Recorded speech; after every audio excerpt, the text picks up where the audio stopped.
Assembleia de Deus, um novo dia, uma igreja de missões. Aleluia.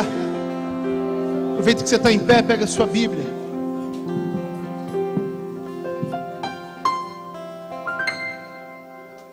Irei ler com você na carta de Paulo aos Romanos,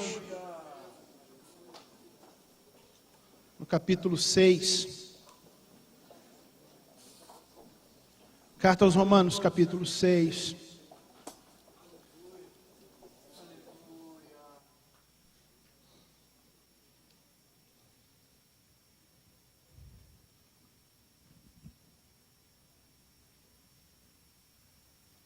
Achamos?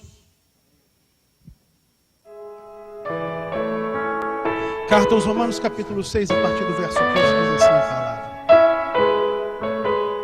E então, vamos pecar porque não estamos debaixo da lei, mas debaixo da graça?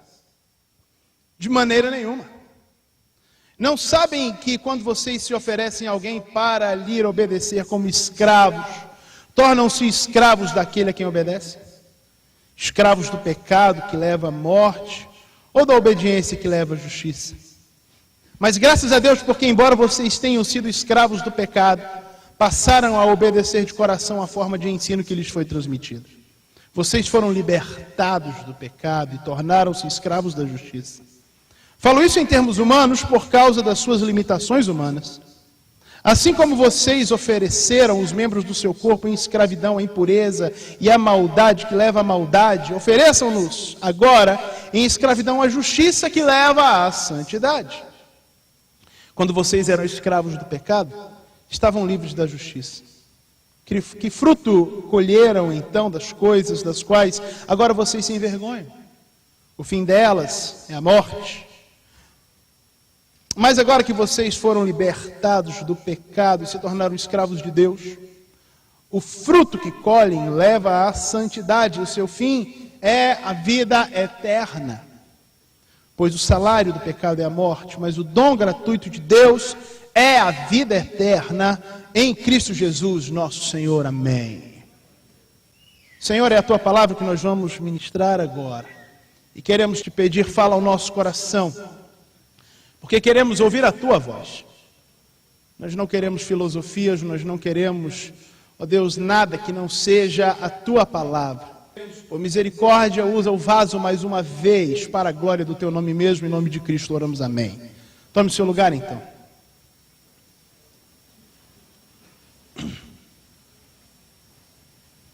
Parece até coincidência, mas o movimento Projeto Liberdade, que está entre nós hoje, está fazendo essa divulgação ligado a IHOP, Kansas City, né? E eles estão falando sobre liberdade. O vídeo que foi falado hoje que foi sobre liberdade. E o Senhor me tem conduzido para falar hoje sobre liberdade também. E eu não sabia que eles iam falar de liberdade, né? E coisa boa, porque as coisas estão se encaixando, né? Graças a Deus por isso. Também, eu não sei se você sabe, a galerinha que senta aqui normalmente, os juniores e a criançada que está lá embaixo, eles sabem disso. Nessa semana nós tivemos uma data nacional de relevância para nós. Alguém sabe que dia que foi? Dia 13 de maio. É o dia das Mães? Não. Dia da abolição da escravatura no Brasil. Dia da assinatura da Lei Áurea.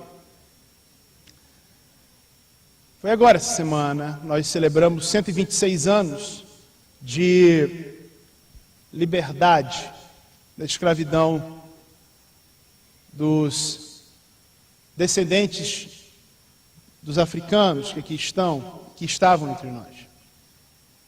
Deixa eu começar dizendo que o ser humano, todos nós fomos criados por Deus. Eu preciso de mais aqui no avião, aqui tá pouco aqui, nessa aqui, 1, 2, 5, qualquer que seja aqui. O ser humano foi criado por Deus para glorificá-lo. Isso é uma verdade que a Bíblia deixa muito claro para nós. Nós somos criados por Deus para glorificá-lo, mas nós, pasme, nós nos vendemos. Nós nos vendemos ao pecado e nós nos tornamos, nós humanidade, nos tornamos escravos do pecado. Engraçado, né? Mas o Senhor Deus nos buscou, veio atrás da gente, veio atrás da humanidade, e nos resgatou do pecado, e nos comprou de volta para si mesmo. Colossenses capítulo 1, verso 13 diz isso, Gálatas capítulo 1, verso 4, aponta exatamente para isso, que Deus veio atrás da gente e nos comprou de volta. Nós fomos resgatados. Esse é o sentido de resgate. Nós éramos de alguém nos comprou de volta, fomos resgatados. Mas o ser humano hoje precisa escolher a quem ele vai servir, como nós lemos aqui na palavra, Romanos capítulo 6. A Deus ou ao pecado? E quando eu falo de pecado, sim, existe o império das trevas, existe o reino de Satanás, existe um reino espiritual da maldade que se opõe a Deus e não é poderoso como Deus e não existe para equilibrar o universo. É um ser rebelde criado, né, e pecado está em seu coração, como também está no coração do ser humano. E nós, seres humanos, precisamos decidir, porque quando a gente fala de combater o pecado, a gente está falando da nossa própria natureza, da nossa natureza decaída, dos nossos desejos corrompidos, das nossas vontades que estão deturpadas. E permita-me dizer para você, não existe meio termo. Ou você é propriedade de Deus, ou você é propriedade do pecado. Não existe terreno neutro. Se você acha que você é dono de si mesmo, então você está nas mãos do pecado. Ou você é propriedade de Deus, ou você é propriedade do pecado.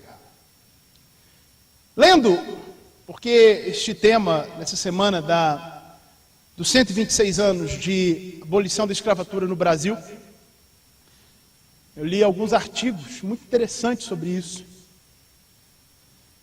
E eu sei que alguns vão rir, né? Vai dizer que esse pastor é muito nerd. Mas eu li uma revista publicada pelo IPEA, creiam, né? Desafios do Desenvolvimento. E foi um artigo escrito por um colunista chamado Gilberto Maringoni.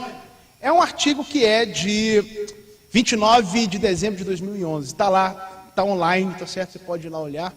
E o título do artigo é O Destino dos Negros após a Abolição. O que aconteceu com os negros após a abolição? E ele faz uma boa descrição, historicamente muito bem baseado, fantástico mesmo assim. Coisa para nerd. Eu não sou nerd, mas gostei do artigo, né? E li outros também nessa praia. E a gente vê as consequências da libertação dos escravos promovida pela Lei Áurea, que foi publicada, como eu já disse, 13 de maio de 1888. Muito bem. O pessoal ainda aqui dá conta de um vestibular, mais ou menos, né? Mas quando a gente olha a libertação dos escravos, quando você estuda, e não só a do Brasil, mas de qualquer lugar, aliás, qualquer coisa que a gente faça, nós seres humanos, qualquer bem que a gente tente fazer, ele é complicado, a gente se enrola. O escritor C.S. Lewis, ele no livro Cristianismo, Merely Christianity, Cristianismo puro e simples, esse aí. Obrigado. Ele diz o seguinte: se a gente consegue ver que alguma coisa está errada, a gente olha para alguma coisa e diz, isso aqui é bom, mas podia ser melhor. Significa que nós temos algum referencial outro dentro de nós mesmos. E isso ele aponta para a presença de Deus, ou algo de Deus que nós temos dentro da gente. Então, quando a gente olha o processo de libertação dos escravos no Brasil, nos Estados Unidos, onde quer que seja, ou olha qualquer coisa boa que a gente tenta fazer, a gente vê várias imperfeições, a gente vê muita coisa errada no meio, e a gente olha para a história e fala, né, se eu tivesse lá eu teria feito diferente. O problema é que a gente está vivendo a história hoje e cometendo erros semelhantes do ponto de vista social. E aonde é que está o problema? Bem, o problema está em nós, o problema está no ser humano, o problema está na nossa natureza decaída. Como é que a gente tem que aprender? A gente tem que aprender olhando para Deus. Ele é o referencial da bondade, porque Deus é bom. Deus não foi melhorando para ficar bom. Não, Deus é bom, porque Deus é santo. É da natureza de Deus. E como Deus é fiel no sentido de que Ele não muda, Deus é bom sempre, Deus sempre foi bom e Deus continuará bom, como a orquestra tocou aqui hoje. Deus é bom em todo tempo. Quando a gente olha para esse texto que nós lemos aqui na carta aos Romanos, e olha para a libertação dos escravos no Brasil, tem algumas comparações que a gente precisa fazer, porque o nosso conceito de liberdade, ele, vamos dizer assim, está deturpado. Está deturpado. Quando a gente fala de liberdade, e principalmente no nosso meio, agora nós somos livres, né? Tem uma canção de 1900 e não tão Guaraná de Rolha, já era Guaraná de Tampinha, né? Nós somos o povo a quem Deus libertou, verdadeiramente somos livres. Quem cantou tem mais de 30, né? Pois fomos comprados por seu grande amor, sim, Cristo nos resgatou. Pois é. Essa canção, ela coloca essa verdade, né, de que nós somos livres. E em nome da nossa liberdade, às vezes a gente comete muitos abusos, que não tem nada a ver com ser livre. Porque a nossa consciência, o nosso entendimento de liberdade está deturpado. Então eu queria fazer algumas coisas aqui para a gente ver, tá certo? Vamos começar com a motivação. Qual era a motivação da libertação dos escravos no Brasil no final da década de 1880? A gente aprendeu na escola, né, que todo mundo estava empolgado e que tinha lá Joaquim Nabuco e o Rebouças e todo mundo, né, se movimentando para isso, e que era um movimento efervescente no Brasil. E depois a gente vai estudando profundamente, a gente descobre que não tem nada a ver com isso. Quer dizer, tinha até uma pontinha de desejo de justiça social, mas no fim das contas, o que estava motivando o pessoal a libertar escravos era o tal do dinheiro. Parece paradoxal. Mas é porque o pessoal estava olhando para o Brasil, né? E estava insatisfeito com a nossa posição no cenário econômico mundial. Qualquer semelhança é mera coincidência, tá certo? Com os dias de hoje, né? Estávamos insatisfeitos com a nossa posição no cenário mundial, porque o mundo estava ficando crescendo, né? O pessoal estava ficando gente grande, e a gente estava travado na nossa economia, porque a nossa economia era escravato, qualquer coisa, né? Escravagista, beleza, melhorou, essa é mais curta. Tinha um nome mais bonito, grande assim, né? E a escravatura, ela estava segurando o Brasil. Então a gente precisava libertar os escravos se a gente quisesse realmente entrar no cenário mundial. Assim, de maneira legal, a gente aparecer na mídia, né? Sair na revista de Paris, que o Brasil era um país sério, né? Nesse tempo aí, estava com 100 anos da Revolução Francesa, estava todo mundo ainda meio pulsando com isso, e agora como é que vai ser? E a gente queria estar no meio. Tá aí, que motivação legal, né? A gente, na verdade, no fim das contas, não estava lá com essa vontade de ajudar ninguém, não. Porque se não tivesse atrapalhando o nosso crescimento mundial, o nosso crescimento econômico, nós não teríamos libertado ninguém. A nossa motivação, a motivação humana, ela é egoísta. Curioso o trabalho que a gente está trazendo para o Brasil da liberdade, mas nós compartilhamos aqui alguns domingos atrás sobre o mesmo movimento que está acontecendo na Índia hoje. E é engraçado como você vê, tem autoridades envolvidas nisso, né, para libertar as meninas de 6, 7, 4 anos que estão envolvidas em prostituição, 6 milhões de meninas. E você fala assim, né, puxa vida, a gente tem que se envolver nisso. Até as autoridades estão envolvidas, mas você sabe por que as autoridades estão envolvidas? Porque é um problema de saúde pública. Custa caro. É um negócio que atrapalha, né? A gente podia, assim, se a gente corrige isso, a gente investe outra coisa em saúde pública. As nossas motivações humanas, elas sempre são muito complicadinhas. O tal do pecado sempre passa por elas. Deus não. Motivação de Deus para nos libertar do pecado. João 3,16, porque Deus o quê? Amou o mundo de uma tal maneira que deu seu Filho unigênito para que todo aquele que nele crê não pereça, não morra, mas tenha vida eterna, vida com Ele para todo sempre. O que Deus quer é estar do meu lado, estar do seu lado, por amor, para bater papo, para abraçar, para ouvir o nosso segredo, contar o segredo dele para nós. Deus quer estar perto de nós. E é por isso que Deus liberta. E é por isso que Deus vem atrás dele, porque Deus nos ama. E é um amor esquisito, que a gente não consegue entender. Porque quando eu olho para a minha vida, eu acho difícil compreender, muito difícil compreender como é que Deus me ama. Olha só, eu convivo com uma pessoa de 18 anos, casado com ela. E às vezes eu me pergunto como é que ela me ama, né? Casado, porque a gente é cheio de defeito e tal, cheio de complicação. Agora Deus conhece a gente todinho. Tem coisas sobre mim que eu não conheço.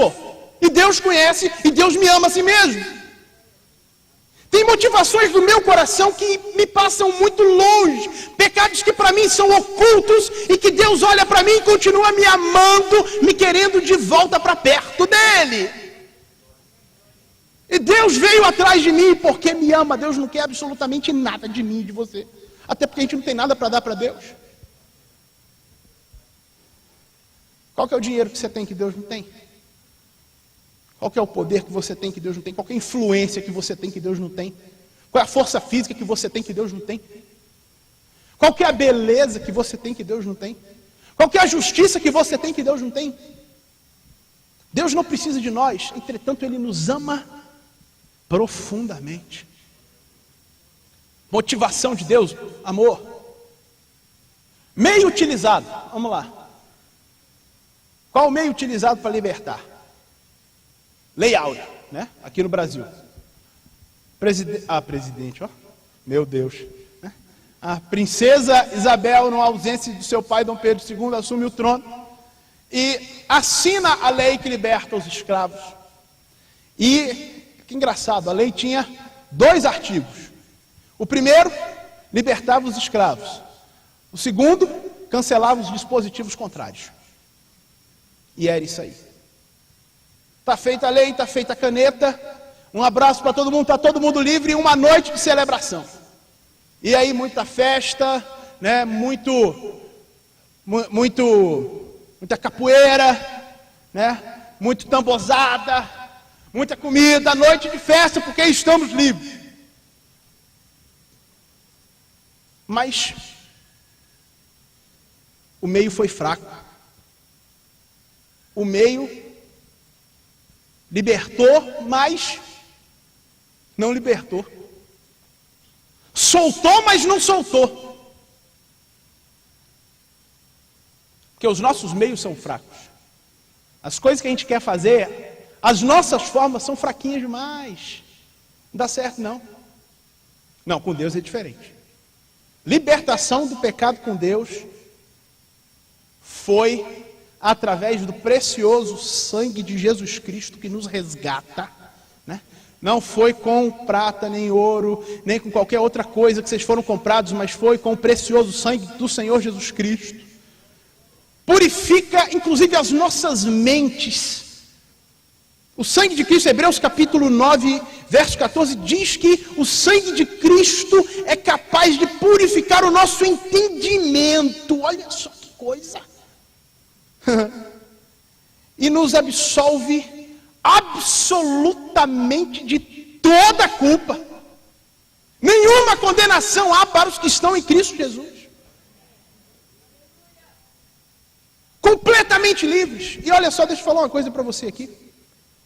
Jesus disse o seguinte, João capítulo 8, verso 36, se o Filho, falando sobre ele mesmo, se o Filho libertar vocês, então vocês estão verdadeiramente livres. O inverso. Se não for o Filho que libertar vocês, vocês não estão livres.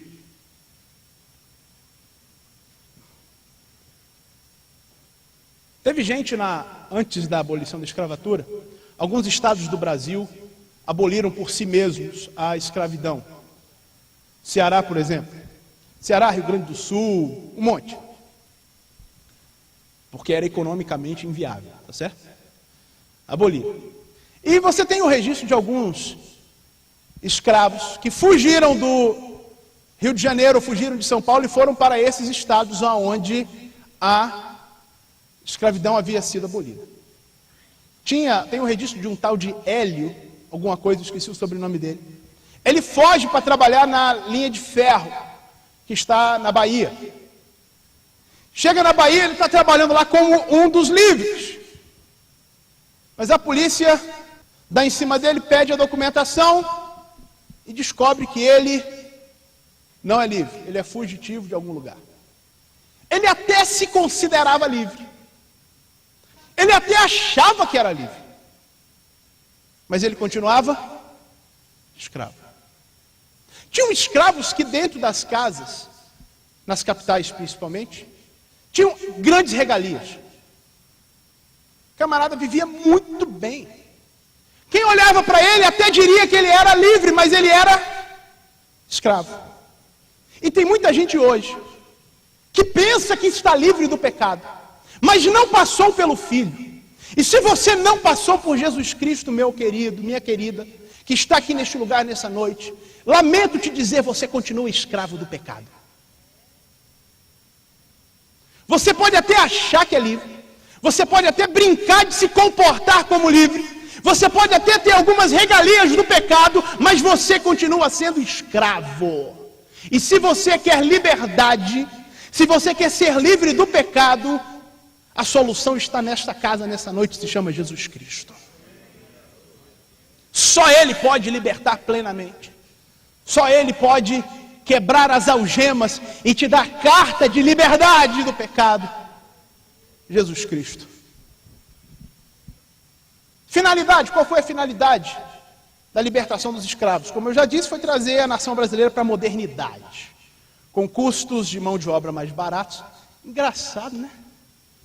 126 anos e o discurso é o mesmo, né? Melhorando a competitividade da indústria nacional. Eu estou fazendo um discurso político de 2014, parece, né? Não, isso aqui é de 1888. Tá certo? A finalidade era essa, o Brasil ficar mais legal. O Brasil ficar melhor. E se você olha a pirâmide social, quem é que ia ganhar? A nação brasileira, né? Todo mundo ia ganhar, não é? Distribuição de renda, né? Todo mundo ia ficar rico no Brasil, não era isso que ia acontecer? Era? Claro que não. Oh? Sabe aqueles 5% mais ricos? Eles iam continuar 5% mais ricos. E os 95% mais pobres iam continuar 95% mais pobres. Porque as nossas finalidades têm a ver com a gente, é o nosso ego, é o nosso jeitinho de ser pecador mesmo, miserável. Qual a finalidade de Deus de nos libertar do pecado? A finalidade dele era que nós voltássemos a viver a razão para a qual fomos criados, qual seja, viver para o louvor da sua glória, glorificando-o através da nossa existência em comunhão e relacionamento com ele. Tudo que Deus quer comigo e com você, ao nos libertar do pecado, é que a gente tenha acesso ao coração de Deus e Ele acessa ao nosso coração. Deus quer fazer parte da minha vida, Deus quer fazer parte da sua vida, e é por isso que a libertação do pecado está disponível. Não tem nada egoísta, tem muito amor, tem muita disposição em se doar, muita disposição em tratar conosco, porque a gente precisa muito desse tratamento de Deus, e é isso que Deus quer fazer com a gente. Deus quer nos libertar do pecado para que nós tenhamos esse vínculo de corações. É aquele abraço apertado que você se empolga, né? Hoje eu vi o Rodrigo e a Cíntia que estão ali, a Maria Luísa, né? São amigos de adolescência, eu não vou dizer de infância, senão fica todo mundo muito velho, né? E é legal abraçar a gente assim, porque o coração bate mais forte. Aí você imagina o seu coração batendo mais forte porque você está perto de Deus, e o coração de Deus batendo mais forte porque está perto de você, e você encosta em Deus no abraço, Deus se encosta em você no abraço, e você sente o coração de Deus batendo no seu, e Deus sente o coração seu batendo dele. É isso que Deus quer, essa é a finalidade da nossa libertação. Não vale a pena ficar preso no pecado, não vale mesmo. Deus tem mais para a gente, Deus tem amor para nos dar. Vida. Destino. Qual o destino dos escravos? Meu Deus. Estava todo mundo liberto no dia 13 de maio pela manhã e ninguém sabia para onde ir à noite.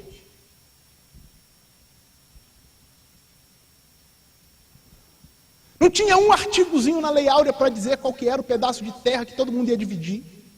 Onde estavam as casas populares, onde estava minha casa, minha vida, ou a minha dívida, não sei qualquer, não tinha nada. Está todo mundo livre, e vamos para onde? Não sei, problema seu. Um destino incerto, um verdadeiro abandono daquela horda de gente, estimativa de 750 mil escravos livres, no meio do Brasil, sem ter para onde ir. Organizam-se nos subúrbios, formam-se as favelas, nos morros, nos centros urbanos, violência explode. É o destino da Lei Áurea. Todo mundo livre, todo mundo sem destino. Deus ensina tão diferente para quem é livre por Ele. O meu destino e o seu destino, viver eternamente com Ele mesmo no céu. Jesus disse: na casa do meu Pai há muitas moradas. Eu vou preparar lugar para vocês, e se eu for e preparar lugar, eu voltarei e vos levarei para mim mesmo, para que aonde eu estiver, vocês estejam ali também. Deus quer que a gente viva de volta com Ele. Deus quer que a gente more com Ele.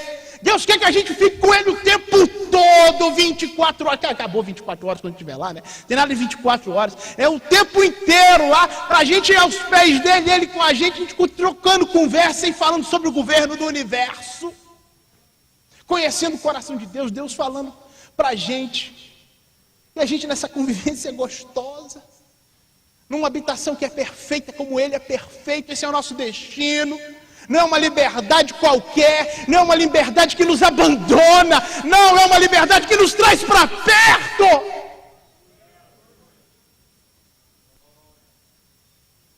Esse é o destino para quem foi livre do pecado, para quem já passou por Jesus. Inserção na sociedade. Não tinha nada escrito na lei.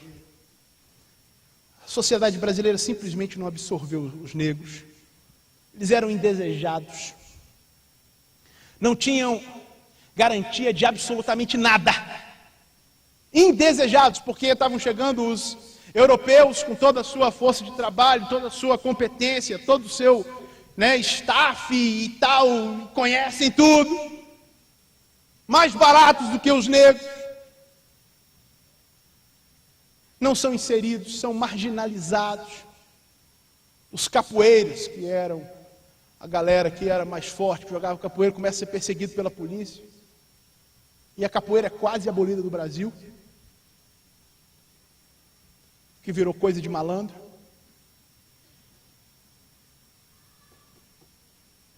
Nada. Com Jesus é diferente. Quando a gente vem para Deus, a gente é completamente inserido.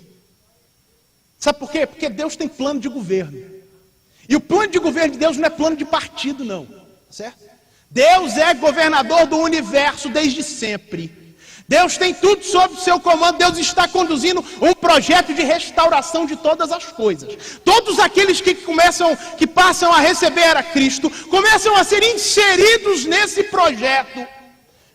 Tem lugar para você, Deus quer usar a sua vida. Deus tem um propósito para a sua vida. E aí, quando você entra nesse propósito de Deus, a sua própria vida, você mesmo, aquilo que você tem, quem você é, com os seus talentos, Deus tem plano para você, do jeitinho que você é. Deus tem plano para você, Deus tem projeto para a sua vida. Deus tem projeto para a sua vida. Nós não vivemos para os nossos próprios deleites, a gente vive para trabalhar para o Senhor. Jesus disse: vocês não escolheram a mim, eu escolhi a vocês. Eu nomeei vocês para que vocês vão, deem fruto, um fruto que permaneça. Deus tem projeto para você.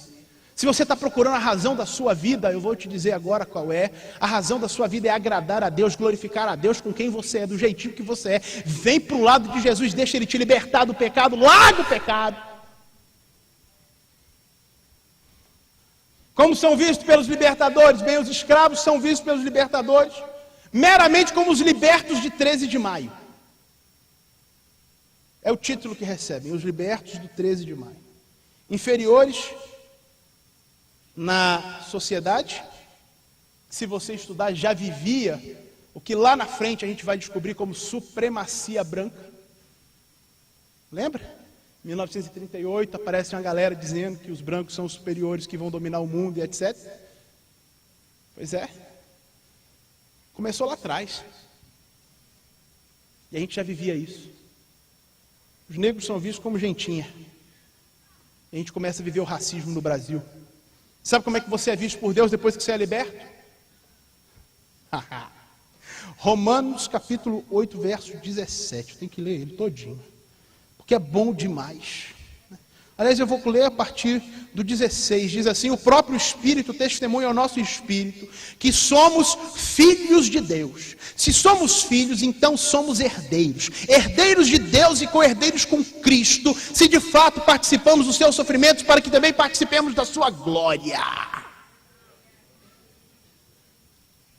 Você não é simplesmente mais um, você é um herdeiro de Deus e co-herdeiro de Cristo, filho de Deus, é isso que você é. É assim como Deus me vê, é assim como Deus vê você. E se você está olhando para alguém de uma forma diferente, olha, é assim que Deus vê, viu? Essa pessoa que você acha que é menos que você. Co-herdeiro de Cristo. E se eu acho, olha só que incongruência, né? Às vezes a gente quer achar, Felipe, que a gente é melhor do que alguém, né? A gente é melhor que alguém. Deus diz: camarada, esse alguém é co-herdeiro de Cristo. Co-herdeiro com Cristo. Vai herdar também com você do mesmo tamanho. É assim que Deus te vê. É assim que Deus me vê. Você tem valor para Deus. Você não é um excluído, você não é qualquer um, você não é qualquer coisa, você é amado herdeiro, filho, co-herdeiro de Cristo. Finalmente, como é que é o estilo de vida dos libertos? No Brasil, depois da abolição, os escravos, os ex-escravos continuam a viver como escravos. Alguns sequer se dão o trabalho de sair das fazendas onde viviam. Outros vão para a cidade e voltam para a fazenda. Outros vão para a cidade e continuam trabalhando agora, que antigamente na senzala ele ainda tinha comida. Agora nem comida. Os escravos continuam vivendo como escravos. Sem direitos, sem novidades, sem direito à educação. E olha que teve uns caras ainda que tentaram, né, trazer educação, botar um projeto para educação entre os libertos. Não foram felizes nisso. Socialização, reforma agrária, nada, não tinha direito a nada. Vai viver como escravos. É assim que é a liberdade que o pecado promete. Tem gente que acha que é livre. Eu faço o que eu quero da minha vida. Não tenho ninguém para mandar em mim. Tem. O pecado continua mandando em você. Eu sou o dono das minhas vontades. Olha só as coisas que você tem feito. Será que você realmente quer fazer tudo que você tem feito? Eu sou o dono do meu querer. É? Eu sou alguém que gosto muito de fazer o bem. Inclusive é só o bem que você faz, né? Porque essa é a liberdade do pecado. É o escravo que liberta e continua escravo.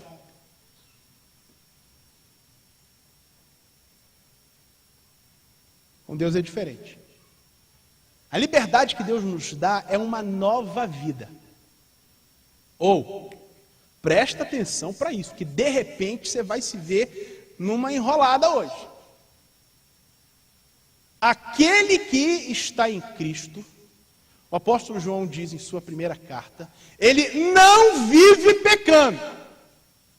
Porque quem vive pecando é escravo do pecado. Opa! Se você acha que é livre e se amarra no pecado, parece que você não está livre, não. Porque a liberdade que Deus traz é de uma nova vida.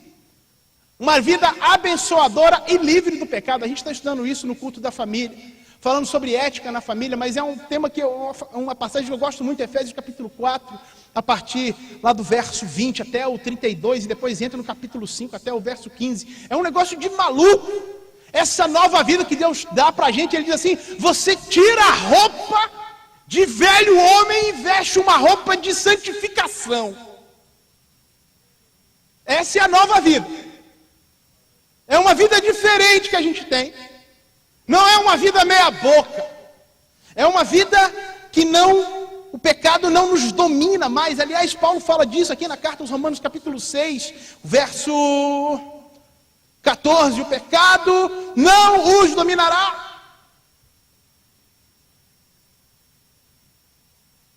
Uma vida livre do pecado. Jesus diz que é uma vida abundante. Eu vim para que tenham vida e a tenham com abundância. Uma vida plena, uma vida cheia de alegria. Uma vida cuja alegria não depende de circunstância. É uma vida que abençoa. É uma vida que arrasta a gente. É uma vida que glorifica o nome de Deus. Essa é a vida, o estilo de vida dos libertos. E Deus ensina. E é engraçado que com a libertação dos escravos, lá todo mundo esperava, né? Como é que é o nome? Teve um revolucionário na época de 30 lá do Getúlio Vargas lá, como é o nome dele? Alguém melhor de história do que eu aí. Bem, teve um cara lá, ele é bom, aí fez uma revolução, foi um dos revolucionários, Carlos Lacerda. Ah, garoto. Né? Carlos Lacerda, ele escreve um artigo na década de 30, reclamando que os negros não aprenderam a ser cidadãos. Ele escreve um artigo. Curioso. É que ninguém ensinou. Ninguém se dedicou a isso. E essa é a diferença de Deus. Porque Deus conosco, Ele nos ensina. Quer ver? Eu gosto tanto desse texto. Tito capítulo 2, né? Os versos... Tito capítulo 2, versos 11 e 12. Porque a graça de Deus se manifestou salvadora a todos os homens. Graça de Deus se manifestou salvadora a todos os homens. Ela nos ensina, a graça de Deus nos ensina a renunciar à impiedade e às paixões mundanas e a viver de maneira sensata, justa e piedosa nesta era presente, enquanto aguardamos a bendita esperança, a gloriosa manifestação de nosso grande Deus e Salvador Jesus Cristo. Deus nos ensina a sermos melhores. Deus nos ensina a sermos transformados, a nos transformarmos, a transformar nossa mente. Deus trabalha isso em nós, a graça de Deus nos ensina isso, amados. E a gente pode contar com isso de Deus. A gente tem que viver uma vida diferente. A nossa vida precisa ser uma vida de libertos. E se nós não estamos vivendo uma vida de libertos, então nós não somos livres.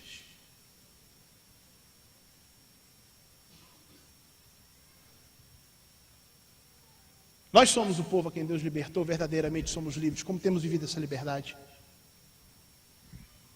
Será que a gente está usando a liberdade para se escravizar novamente ao pecado?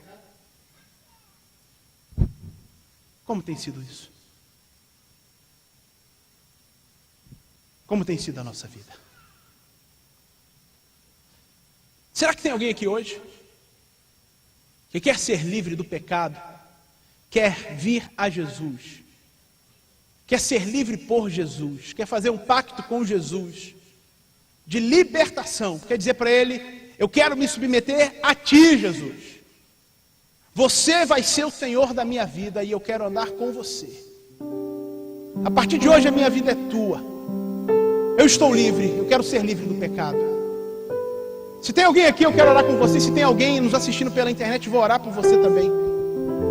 Mas se tem alguém aqui no salão, faz assim com a mão para eu saber onde é que você está, para eu poder orar por você. Se você se descobriu hoje preso ao pecado e quer liberdade, liberdade de verdade, eu quero orar por você. Levanta a sua mão assim. Nós vamos orar juntos. Eu vou orar por você em qualquer lugar do salão, aqui na frente, lá atrás, não importa. Jesus quer libertar você. Jesus quer te dar vida abundante. Quer te tirar desse engano que você acha que você é livre e você não é. Ergue a mão assim. Nós vamos falar com Jesus a respeito disso. Onde temos a primeira pessoa que está com desejo de ser livre de verdade hoje. Em casa, isso, nós vamos orar por você também. Qualquer lugar. Primeira, segunda, terceira. Isso. Glória a Deus. Nós vamos orar também por nós. Porque às vezes a gente usa a nossa liberdade para se prender de novo.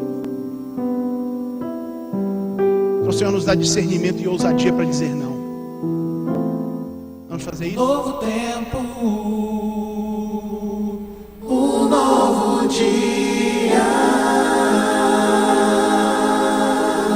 Senhor, em nome de Cristo Jesus, eu quero colocar agora diante de Ti todos esses que manifestaram o desejo de serem livres de verdade para a glória do Teu nome.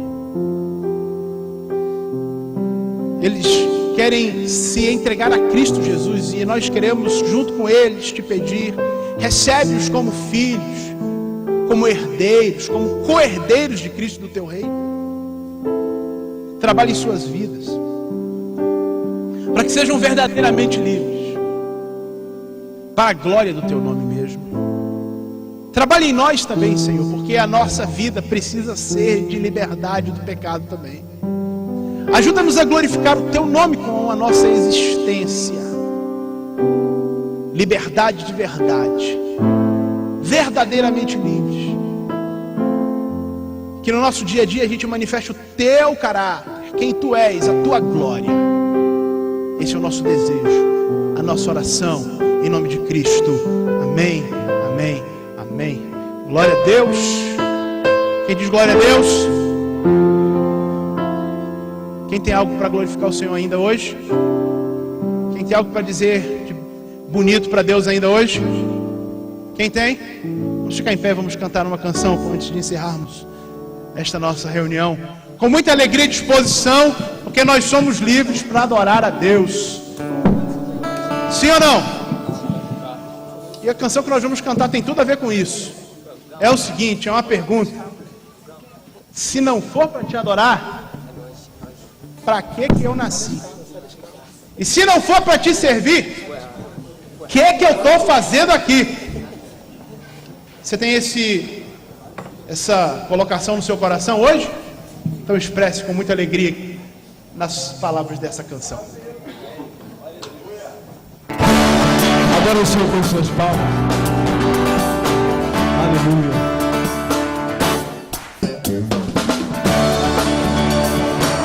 Glória a Deus. Não há outro motivo de estarmos aqui senão para adorar o Senhor. Amém? Diante do trono, Senhor, quero levar minha oferta de amor. Diante do trono, Senhor, quero levar meu sacrifício de louvor. Levante suas mãos e adore o Cordeiro de Deus. Levantar tua beleza, então contemplar. Com meus lábios declarar toda a minha adoração. então adore a Ele. Se não for pra te adorar, para que nasci? Se não for pra te servir, porque estou aqui?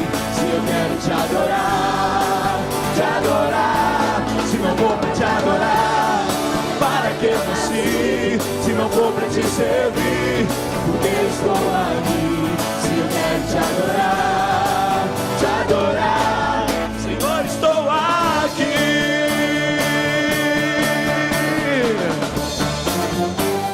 Aleluia.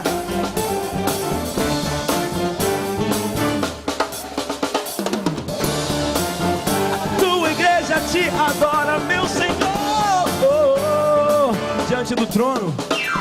Diante do trono, Senhor, quero levar minha oferta de amor. Diante do trono, Senhor. Diante do trono, Senhor, quero levar meu sacrifício de louvor. As minhas mãos levantar e tua beleza então contemplar.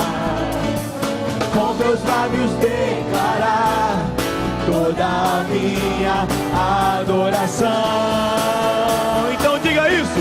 Se não for pra te adorar, para que eu nasci? Se não for pra te servir, porque estou aqui? Se eu quero te adorar, se não for pra te adorar, para que eu nasci, Senhor? Se não for pra te servir, porque estou aqui? Eu quero te adorar, Senhor, estou aqui.